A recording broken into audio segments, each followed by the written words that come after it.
নমস্কাৰ সবকে। আজি ভিডিঅ'টো হৈছে কামৰ বিষয়। বেংগলোৰত যিহেতু কাম আছে, মানুহ আহিব নিবিচাৰে, ভয় কৰে, আমাক কণ্টেক্ট কৰিব পাৰে। আমাৰ অফিচ আছে, তাত কণ্টেক্ট কৰি কিনে আপোনালোকে কামলৈ আহিব পাৰে।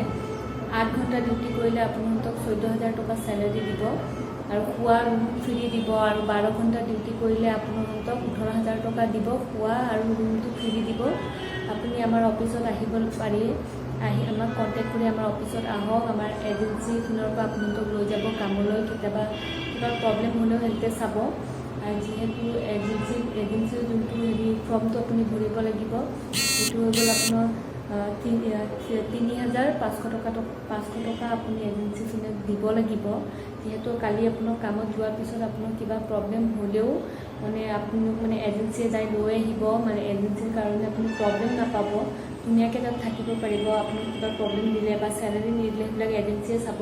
সেইটো কাৰণে আপুনি এজেঞ্চিখনৰ পৰা কণ্টেক্ট কৰি আহক। বেংগলোৰলৈ আহি কিনে কাম কৰিব পাৰে। মই নিজেতো আহিছোঁ, মই নিজেই কৰোঁ।